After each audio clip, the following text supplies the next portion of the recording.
Hello guys, welcome to study channel. आज matrix यानी आव्यूह अध्याय 3 है और पार्ट नंबर 1 डिस्कस किया जाएगा। ठीक है, और आशा करता हूँ कि आप सभी लोग अच्छे होंगे। ठीक है, तो इस अध्याय में आपको बता दिया जाए और पार्ट नंबर 1 में टोटल थ्योरी बताई जाएगी। ठीक है, आव्यूह क्या चीज़ है और आव्यूह की कोटि क्या चीज़ होती है। मोस्ट इम्पोर्टेंट जो चीज़ें हैं, आव्यूह की कोटि क्रम क्वेश्चन में पूछ लिए जाते हैं। ठीक है, आव्यूह के एलिमेंट क्या होते हैं और मेन जो डिफरेंस है आव्यूह यानी मैट्रिक्स और डिटरमिनेंट में वो बताया जाएगा। ठीक है, और आव्यूह के प्रकार, सबकी डेफिनेशन, किसी न किसी की डेफिनेशन आ जाती है। ठीक है, तो देरी किए बिना टॉपिक नंबर 1 पे चलते हैं। ठीक है, तो फर्स्ट क्या है, आव्यूह की परिभाषा। देखिए आव्यूह क्या चीज़ है। सबसे पहले अगर हम किसी स्कूल या कॉलेज में जब प्रेयर होती है ना, तो बच्चों को जब खड़ा किया जाता है तो रो बनाई जाती है यानी पंक्ति बनाई जाती है ना। तो उन बच्चों का जो प्रेयर ग्राउंड में जो बच्चे होते हैं उनका टोटल जब किया जाता है, टोटल किस तरीके से किया जाएगा है ना, तो रो में डिवाइड कर दिया जाता है और कॉलम है ना। रो क्या चीज़ होती है, इधर से अगर नोट किया जाए तो ये रो होती हैं R1 R2 R3 and dot dot. ठीक है, और ऊपर से अगर देखा जाए इसको तो C1 यानी कॉलम जो होता है ऊर्ध्वाधर होता है, C2 C3 और Cn। ठीक, ऐसे। तो इनको डिनोट करने के लिए है ना, कॉलम और रो को डिनोट करने के लिए एक ब्रैकेट के अंदर इनको सिंबल दिया जाता है ब्रैकेट से। ठीक है, तो इनको टोटल करने के लिए क्या किया जाता है, एक सिंबल देके इनका टोटल किया जाता है। ठीक है, तो अब इसके बाद जैसे पूछ लिया जाता है कि आव्यूह की कोटि, इस आव्यूह की कोटि क्या होती है, कोटि क्रम या ऑर्डर। ठीक है, तो सबसे पहले क्या दिया जाता है, रो यानी कि पंक्ति का नंबर दिया जाता है ना, पंक्ति का नंबर दिया जाएगा और उसके बाद कॉलम का है ना।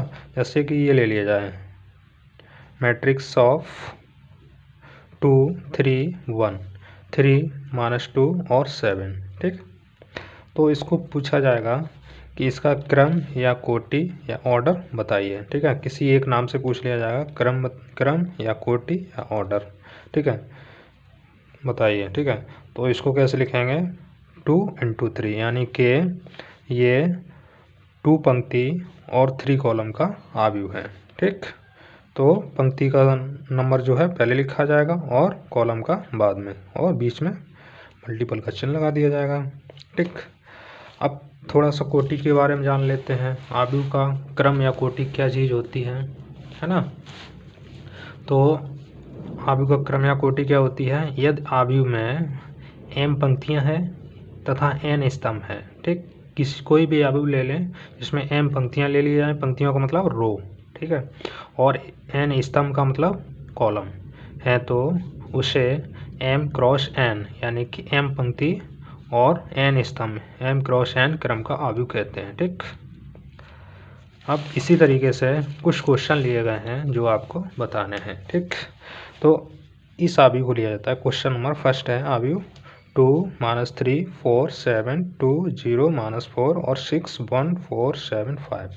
ठीक है, तो इसमें ये देखना है कि इसमें रो कितनी है। तो फर्स्ट रो ये है, सेकंड रो ये है, थर्ड रो ये है। इसी तरीके से कॉलम को ऊपर से देखा जाए तो C1 C2 C3 and C4 ये होगा, है ना। तो इसका अगर क्रम लिखा जाए, क्रम या कोटि, क्या हो जाएगी, रो का यानी कि पंक्ति पहले आ जाएगी। तो कितनी रो हैं इसमें, 3 रो हैं, और कॉलम कितने हैं, 4। तो यही इसका क्रम या कोटि आ जाएगा, ठीक है। क्वेश्चन जो है, इस टाइप के क्वेश्चन जो हैं 1-1 नंबर के जो होते हैं पूछ लिए जाते हैं एग्जाम में, ठीक है। अब दूसरा क्वेश्चन है मैट्रिक्स ऑफ 4 1 2 2 6 3। इसमें देखते हैं कि इसका क्रम या कोटि कितना होगा। तो first row R1, second row R2, third row R3, column कितने हैं C1 एंड C2, ठीक है।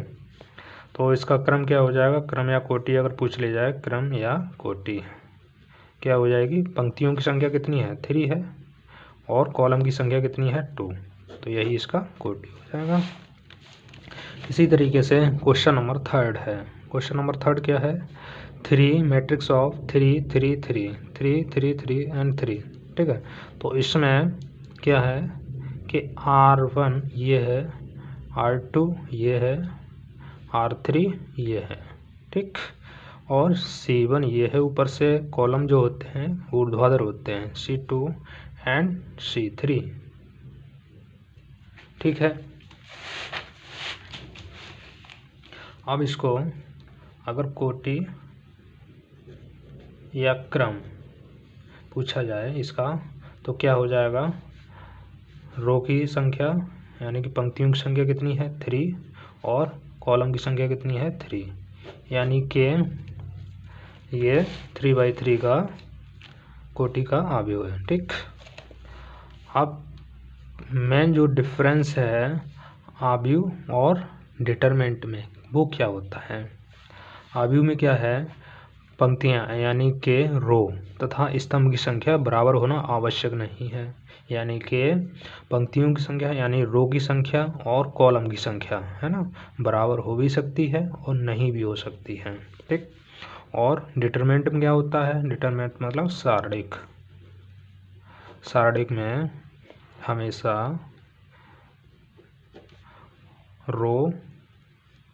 रोज यानी कि पंक्तियां तथा कॉलम यानी कि स्तंभ बराबर होते हैं, ठीक है। ये मेन डिफरेंस है। यानी कि सारणिक में क्या होता है, रो और कॉलम इक्वल होते हैं, और अवयव में कोई ज़रूरी नहीं कि पंक्तियां स्तंभ की संख्या इक्वल हो, ठीक। अब फैक्ट नंबर 3 पर चलते हैं। फैक्ट नंबर 3 क्या है, अवयव के तत्व। अवयव के तत्व को किससे डिनोट किया जाता है, अवयव के एलिमेंट यानी कि मैट्रिक्स ऑफ एलिमेंट। इसको इंग्लिश में बोला जाए तो मैट्रिक्स ऑफ एलिमेंट होता है। A11 A2 A12 ... AMN को अवयव का तत्व कहते हैं, ठीक है। इसमें AI जो होता है, 1 मिनट,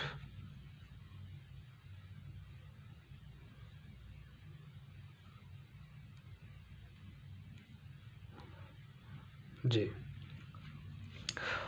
इसमें AI जो होता है जनरल टर्म होता है, ठीक है।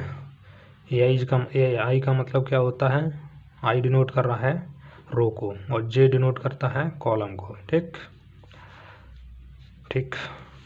तो सबसे पहले इस पर चलते हैं। जैसे कि एक हमने मैट्रिक्स ले लिया A equal to matrix of 4 6 8 3 -2 और 6 4 8 एंड 12, ठीक है। इसमें पूछा जाएगा कि पहली रो और दूसरे कॉलम का एलिमेंट कौन सा है। पहली रो इसको लिख लिया जाता है R1, फर्स्ट रो ये है, एंड सेकंड रो ये है, एंड थर्ड रो ये है। अब इसमें पूछा जाएगा कि इस वाले मैट्रिक्स में ये कॉलम है, कॉलम फर्स्ट, ये column second and column third. अब इसमें पूछा जा रहा है कि इसमें आप बताइए कि जो हमारा फर्स्ट रो है एंड सेकंड कॉलम है उसका एलिमेंट कितना होगा, वो एलिमेंट कितना होगा, तो 6 होगा। यानी कि first row and second column ये वाला है ना। रो को पहले सिंबल से दर्शाएंगे और कॉलम बाद में आएगा, ठीक है, कॉलम की संख्या बाद में आती है। तो first row and second column मतलब 2, सेकंड कॉलम की का नंबर कितना होगा 6, ठीक है। इसी तरीके से A13 का मतलब क्या है कि फर्स्ट रो, ठीक है, और थर्ड कॉलम, फर्स्ट रो और थर्ड कॉलम का एलिमेंट क्या है, या इसमें 8 है, ठीक। इसी तरीके से A21 का मतलब क्या है कि सेकंड रो है ना, सेकंड रो, दूसरी रो और फर्स्ट कॉलम का सदस्य क्या है यहाँ पर, एलिमेंट 3, ठीक है। इसी तरीके से A31 का मतलब क्या है, A31 का मतलब क्या है, A31 का मतलब है कि इसमें थर्ड रो है ना और फर्स्ट कॉलम, थर्ड रो ये तीसरी वाली रो है और फर्स्ट कॉलम ये वाला है का एलिमेंट क्या है 4, है ना। इस तरीके से पूछा जाता है। A33 का मतलब क्या है, A33 मतलब क्या है, A33 थर्ड रो और थर्ड कॉलम का एलिमेंट कौन सा है, थर्ड रो, ये वाली थर्ड रो है और थर्ड कॉलम ये वाला है, इसका एलिमेंट माइनस का 12 होगा, ठीक। A23 का मतलब होता है सेकंड रो और थर्ड कॉलम है ना का एलिमेंट कौन सा है, एलिमेंट सेकंड रो ये वाली है और थर्ड कॉलम 6 होगा, ठीक, ये एलिमेंट। A21 इसी तरीके से A21 क्या है, सेकंड रो और फर्स्ट कॉलम का एलिमेंट A21 होता है। A21 का मतलब सेकंड रो और फर्स्ट कॉलम यानी 3 हो जाएगा, है ना। अब इसमें अगर पूछ लिया जाए, ऐसे भी पूछ लेता है कि 8 जो है हमारा, 8 क्या है, कौन सी रो का और कौन से कॉलम का एलिमेंट है 8, तो फर्स्ट रो और थर्ड कॉलम का एलिमेंट है। ऐसे ही पूछ लिया, उल्टा भी पूछ लिया जाएगा, है ना। इसमें -2 क्या है, -2 क्या है, थर्ड सेकंड रो और सेकंड कॉलम, ठीक, का एलिमेंट है, ठीक है। इसी तरीके से ये हो गए मैट्रिक्स ऑफ एलिमेंट, यानी कि आव्यूह के तत्व पहचानना, ठीक है। आव्यूह के तत्व इस तरीके से पहचाने जाते हैं। नेक्स्ट क्या है, नेक्स्ट जो फैक्ट है वो क्या है, आव्यूहों का निरूपण। आव्यूह का निरूपण क्या है, आव्यूह को किस तरीके से निरूपित किया जाता है। तो आव्यूह का निरूपण, जैसे कि कोई हमने मैट्रिक्स ले लिया A इक्वल टू जिसके नंबर हैं, जिसके एलिमेंट क्या क्या हैं 1 2 3 4 5 6, तो हमको इस वाले सिंबल से डिनोट कर सकते हैं, सबसे बड़े वाले ब्रैकेट से, या फिर स्मॉल ब्रैकेट से भी डिनोट कर सकते हैं, ठीक, 1 2 3 4 5 6, या फिर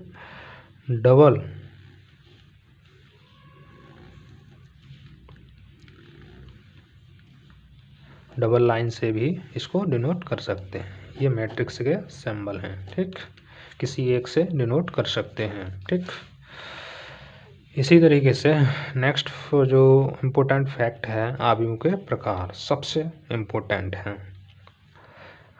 टाइप्स ऑफ मैट्रिक्स क्या होता है, नंबर फर्स्ट क्या होता है, क्षैतिज आव्यूह, इसको हॉरिजॉन्टल मैट्रिक्स भी बोला जाता है। हॉरिजॉन्टल मैट्रिक्स क्या होता है, जिस आव्यूह में पंक्तियों की संख्या स्तंभों की संख्या से कम हो, यानी कि रो R1 and R2, C1 C2 and C3, है ना। रो का मतलब पंक्तियों की संख्या, और पंक्तियों की संख्या कम हो जाए, है ना, तो क्षैतिज आव्यूह हो जाएगा। पंक्तियों की संख्या स्तंभों की संख्या से कम हो, ठीक है, तो उसे क्या कहेंगे, क्षैतिज आव्यूह कहेंगे। जिसकी संख्या कम होगी उसी का नाम दे दिया जाता है। जैसे पंक्तियों की संख्या कम है तो क्षैतिज में पंक्तियाँ होती हैं, ऐसे खड़ी मतलब लेटी लेटी है ना, उसको क्षैतिज बोला जाता है। और ऊर्ध्वाधर मतलब खड़े खड़े जो होता है वो होता है कॉलम। ठीक, तो जिसकी संख्या कम है यानी कि रो की संख्या कम है तो इसको क्या बोला जाएगा, क्षैतिज आव्यूह। ठीक, इसी तरीके से ऊर्ध्वाधर आव्यूह, ऊर्ध्वाधर आव्यूह क्या होता है, इसको बोला जाता है वर्टिकल मैट्रिक्स।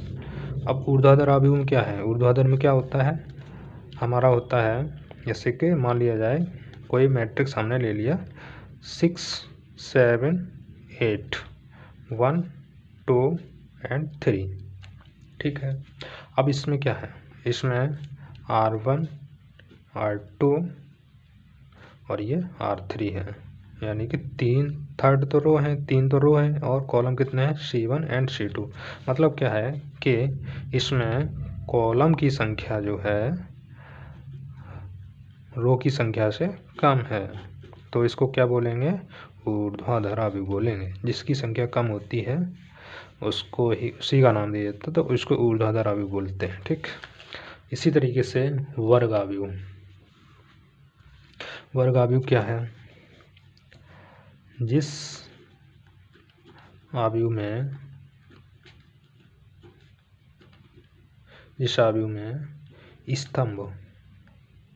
स्तंभ यानी कि कॉलम तथा पंक्तियाँ यानी कि रो की संख्या समान होती है यानी कि बराबर होती है, उसे क्या कहेंगे, वर्ग आव्यूह कहते हैं।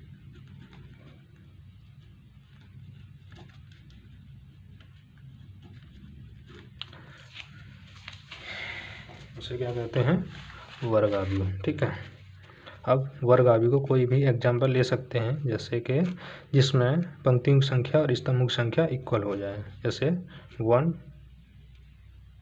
2 एंड 3 6 7 8 9 और 1 2 3 फिर से ले सकते हैं, है ना। तो ये हो गया वर्ग आव्यूह, जिसमें 3 तो पंक्तियां हैं यानी 3 रो हैं और 3 ही कॉलम हैं खड़े खड़े। ठीक, इसी तरीके से आगे चलते हैं, पंक्ति आव्यूह, इसको क्या बोलते हैं, रो मैट्रिक्स। रो मैट्रिक्स पंक्ति आव्यूह क्या होता है, जिस आव्यूह में केवल एक पंक्ति हो। ठीक है, एक पंक्ति हो केवल, जैसे एग्जाम्पल उसे क्या कहेंगे, पंक्ति आव्यूह।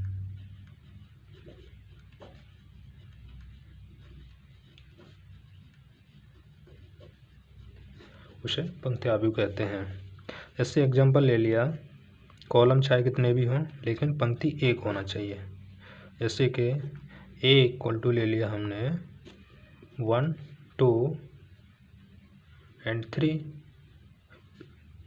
ठीक है, अब इसमें पंक्तियाँ यानी रो की संख्या कितनी है, R1 यानी कि एक ही है, और कॉलम की संख्या कितनी है, C1 C2 एंड C3, है ना, 3 कॉलम है। तो इसका अगर कोटि निकालें, कोटि या क्रम, इसको इंग्लिश में क्या बोलें, ऑर्डर भी बोलते हैं, तो इसका क्रम क्या हो जाएगा, 1 यानी कि पंक्तियों की संख्या और कॉलम की संख्या 3 यानी कि 1 क्रॉस 3 हो जाएगा। ठीक है, स्तंभ आव्यूह क्या होता है, इसी तरीके से जैसे कि कॉलम मैट्रिक्स इसको बोला जाता है COLUMN, column matrix. Column matrix क्या होता है, जिस आव्यूह में स्तंभों की संख्या एक होती है, की संख्या केवल एक होती है। ठीक है, स्तंभ आव्यूह कहते हैं।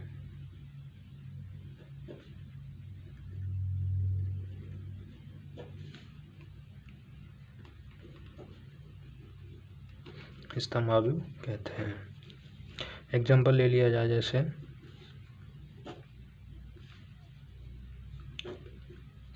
1, 2 एंड 3।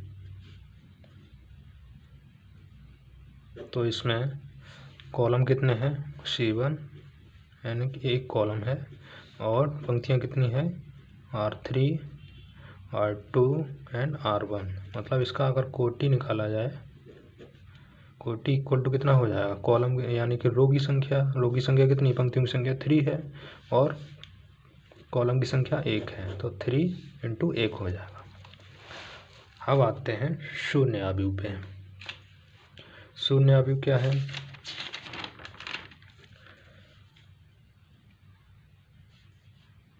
जिस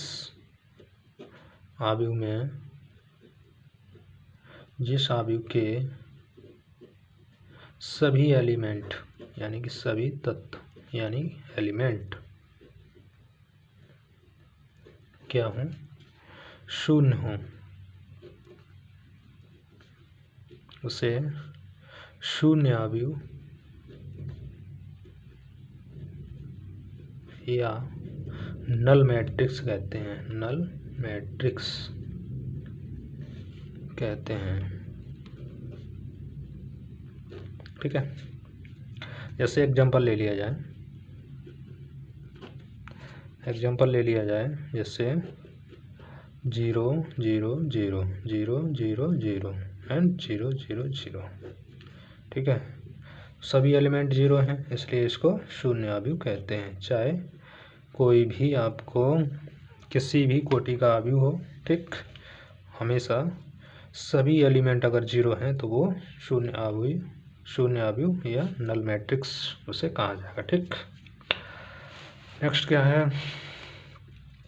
इकाई का तत्समक आव्यूह यानी कि यूनिट ऑफ आइडेंटिटी मैट्रिक्स, जिसको इंग्लिश में बोलता है, ठीक। यूनिट ऑफ आइडेंटिटी मैट्रिक्स, इसका मतलब क्या होता है? इसका मतलब होता है कि मुख्य विकर्ण पर 1 आना चाहिए, ठीक, और वर्ग आव्यूह हो। जैसे जिस वर्ग आव्यूह में मुख्य विकर्ण के सभी तत्व यानी सभी एलिमेंट इकाई हों तथा शेष सभी तत्व शून्य हों। जैसे एग्जाम्पल मैट्रिक्स ए ले लिया, इक्वल टू 1 0 0 0 1 0 0 0 एंड 1। वर्ग आव्यूह होना चाहिए। वर्ग आव्यूह मतलब जितने कॉलम हैं उतने ही रो होना चाहिए। तो देखते हैं कितना है? C1 C2 C3 and R1 R2 and R3, ये हो जाएगा, है ना। तो कोटि इसकी अगर निकाली जाए तो कोटि क्या हो जाएगी? 3, यानी कि पंक्तियों की संख्या 3 है और कॉलम की संख्या भी 3 है, यानी कि 3/3 की कोटि का आव्यूह है ये, ठीक है। इसी तरीके से विकर्ण आव्यूह। विकर्ण आव्यूह क्या होता है?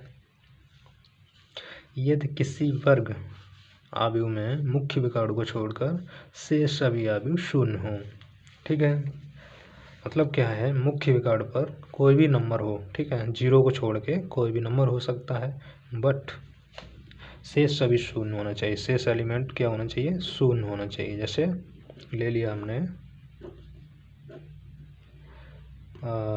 2 0 0 0 3 0 0 0 एंड 4। मतलब क्या है? ये मुख्य विकर्ण है, ठीक है। इसको क्या बोला जाता है? मुख्य विकर्ण बोला जाता है, मुख्य विकर्ण, ठीक है। वर्ग आव्यूह होना चाहिए, यानी कि जितने रो हैं उतने ही कॉलम होना चाहिए। तो इसमें भी 3 रो हैं और 3 ही कॉलम हैं, ठीक है। तो 3 रो हैं और 3 ही कॉलम है इसमें, ठीक है। और मुख्य विकर्ण को छोड़ के सभी एलिमेंट शून्य हैं, ठीक है। तो इसको क्या बोलेंगे? डायगोनल मैट्रिक्स या विकर्ण आव्यूह, ठीक है। आगे चलते हैं। आगे क्या है? जैसे कि ले लिया जाए इसी तरीके से 9 है। 9 में मतलब इसको डेफिनेशन है अदिश आव्यूह। अदिश आव्यूह मतलब स्केलर मैट्रिक्स जिस वर्ग आव्यूह के सभी तत्व बराबर, जिस वर्ग आव्यूह के सभी तत्व बराबर यानी के विकर्ण, जिस वर्ग आव्यूह के सभी तत्व बराबर तथा शेष सभी तत्व शून्य हो उसे अदिश आव्यूह। यानी कि थोड़ा सा इसमें मिस्टेक हो गई है, मुख्य विकर्ण पर शेष सभी तत्व शून्य, शेष सभी तत्व बराबर होने चाहिए। जिस वर्ग आव्यूह के मुख्य विकर्ण पर, मुख्य विकर्ण पर सभी तत्व शून्य, सभी तत्व बराबर तथा शेष सभी तत्व शून्य हो उसे अदिश आव्यूह कहते हैं। जैसे एग्जांपल ले लिया, अब यहाँ पर ना तो 1 होना चाहिए है ना, न ही हमारा अदर यानी कि बराबर होना चाहिए। सभी एलिमेंट जो हैं मुख्य विकर्ण पर इक्वल होना चाहिए, ये नहीं कि अलग अलग हो जाएं। अलग अलग हो जाएंगे तो दूसरा मैट्रिक्स बन जाएगा, विकर्ण आव्यूह बन जाएगा। अगर एक ही हो जाएगा, नंबर इक्वल हैं यानी कि 1 को छोड़ के नंबर इक्वल हो जाएंगे तो अदिश आव्यूह बन जाएगा, ठीक है। और अगर 1 बन गया तो इकाई का तत्समक आव्यूह बन जाएगा, ठीक है। तो ये नंबर तो अलग अलग है, नंबर तो एक ही है लेकिन 1 को 1 नहीं है इसमें, ठीक है। 3 3 है ना। तो ये क्या हो जाएगा, यहाँ पर अगर जनरल फॉर्म लिखा जाए तो यहाँ पर के भी लिखा जाता है। के का मान कुछ भी हो सकता है और मुख्य विकर्ण को छोड़कर शेष एलिमेंट शून्य होना चाहिए, ठीक। तो इसको क्या बोलेंगे, अदिश आव्यूह, ठीक है। अब चलते हैं क्वेश्चन पे। जैसे कि कोई एक क्वेश्चन उठाते हैं जिससे हम दो आव्यूह की समानता बता सकें, ठीक है। दो आव्यूह हेडिंग पड़ेगी, दो आव्यूह की समानता। दो आव्यूह की समानता क्या होती है। जैसे कोई हमने ले लिया, एग्जाम्पल है और इम्पोर्टेंट भी है।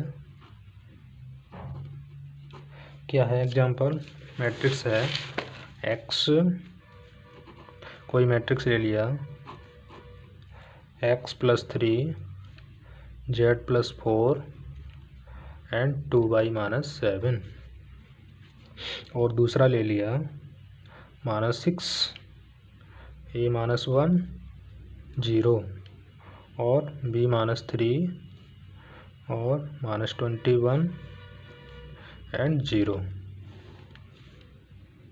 ठीक है। और दूसरा ले लिया जाए इक्वल टू 6 3 2 1 4 6 3 और 2 एंड 3, ये ले लिया। अब इसमें पूछ लेगा कि इसमें x, y और z की वैल्यू प्राप्त कीजिए, ठीक है। x, y, z और किसकी वैल्यू, a, b का मान बताइए कितना आएगा, ठीक है। तो क्या करते हैं, दो आव्यूह की समानता तभी हो सकती है जब उसकी कोटियों, दोनों की कोटियाँ, दोनों आव्यूह की कोटि इक्वल हो, ठीक है। कोटि का मतलब अगर फर्स्ट आव्यूह यानी कि फर्स्ट जो मैट्रिक्स है अगर 3/3 का है तो दूसरा भी 3/3 का ही होना चाहिए, तभी समानता हो सकती है, ठीक है। तो इसमें 3/3 के दोनों एलिमेंट हैं, है ना, मैट्रिक्स। तो इससे अगर समानता की जाए तो इसकी फर्स्ट ये x+3 की समानता किससे की जाएगी, है ना, कंपैरिजन 6 से की जाएगी, है ना। जिस रो का एलिमेंट है और जिस कॉलम का एलिमेंट है उस रो के उसी कॉलम के एलिमेंट से तुलना की जाएगी, है ना। तो फर्स्ट रो का फर्स्ट रो का फर्स्ट कॉलम का एलिमेंट ये वाला x+3 है, तो इधर भी फर्स्ट रो और फर्स्ट कॉलम का एलिमेंट से ही तुलना की जाएगी। तो x+3 की तुलना किससे की जाएगी? 6 से। x+3 = 6 इक्वल टू कितना आ जाएगा? x की वैल्यू कितनी आ जाएगी? अगर 3 को इधर कर दें तो 6 - 3 यानी कि x की वैल्यू 3 आ जाएगी। ठीक है, इसी तरीके से z+4 = 3 हो जाए, है ना। इसकी तुलना किससे की जाएगी? सेकंड कॉलम का और फर्स्ट रो का एलिमेंट है, तो सेकंड कॉलम और फर्स्ट रो का एलिमेंट ये वाला है 3। ठीक, तो इसकी तुलना इससे की जाएगी। तो z+4 = 3, तो z इक्वल टू कितना आ जाएगा? 4 को इधर ले जाएंगे, 3 - 4 यानी कि z इक्वल टू -1।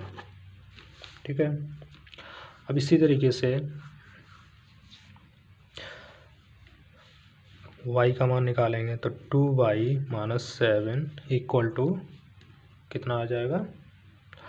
इसकी कंपैरिजन 2 से की जाएगी, इस वाले लास्ट वाले से, तो 2 यानी कि 2y = 7 को इधर ले जाएंगे तो 2 + 7 यानी कि 2y इक्वल टू कितना आ जाएगा? 7 और 2 9 यानी कि y का मान कितना आ गया? 9/2।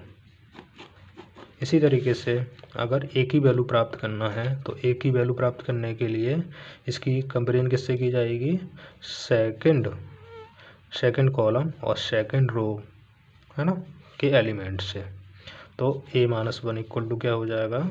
a - 1 = 4 और a की वैल्यू क्या आ जाएगी? 1 को इधर ले जाएंगे तो 4 + 1 यानी कि a की वैल्यू 5। ठीक है, इसी तरीके से b की वैल्यू प्राप्त करना है, b की वैल्यू b - 3, इसकी कंपेरिजन किससे की जाएगी? इससे। ठीक, तो कितना आ जाएगा? b - 3 = 3 और 3 को इधर ले जाएंगे तो b = 3 + 3 यानी कि b की वैल्यू कितनी आ जाएगी? 6। ठीक है, अब एक्सरसाइज पे चलते हैं। जब पूरा थ्योरी फिनिश हो गई तो एक्सरसाइज पर चलते हैं।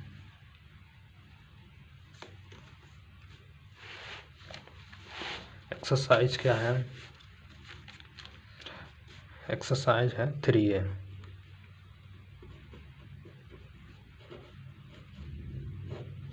में क्या है? फर्स्ट जो क्वेश्चन है क्या कह रहा है? आव्यू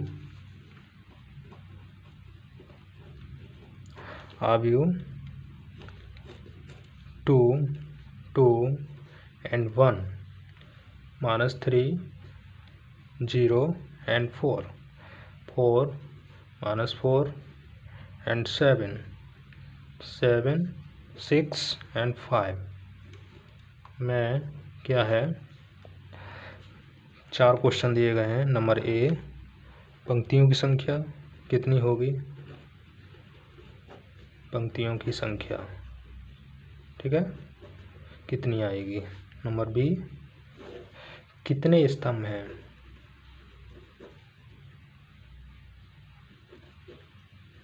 इसमें स्तंभ कितने हैं? नंबर सी, इसका क्रम क्या है? इसका क्रम क्या है? ठीक है, डी क्या है? इसमें कुल कितने तत्व हैं? इसमें कुल कितने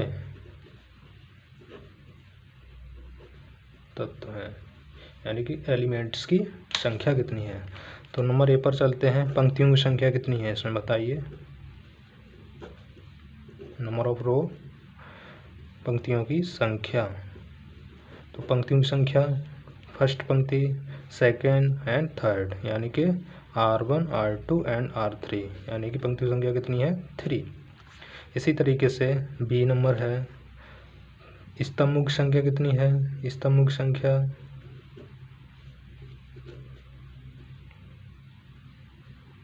इक्वल टू, स्तंभ ऊपर से देखे जाते हैं, C1 and C2 and C3 and C4 यानी कि स्तंभ की संख्या कितनी होगी?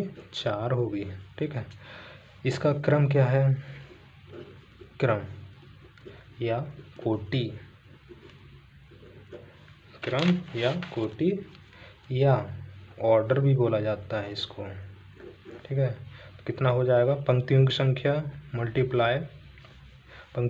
मल्टीप्लाई कॉलम की संख्या यानी कि स्तंभों की संख्या, तो 3 × 4 इसका ऑर्डर हो जाएगा, ठीक है। डी पार्ट क्या है, कुल कितने तत्वों की संख्या कितनी होगी इसमें, कुल टोटल तत्व कितने हैं, तत्वों की संख्या कितनी होगी, तो 3 × 4 यानी कि 3 × 4 = 12 इसमें तत्व हैं टोटल, ठीक है। ये क्वेश्चन फिनिश हो गया। अब इसी तरीके से इसमें सेकंड नंबर क्वेश्चन है, क्वेश्चन नंबर 2 है। क्या कह रहा है, एक आव्यूह दे दिया इसने, आव्यूह A =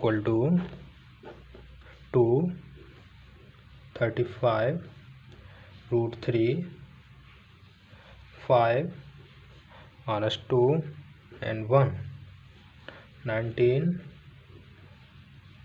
5/2 and -5 -7 12 and 17।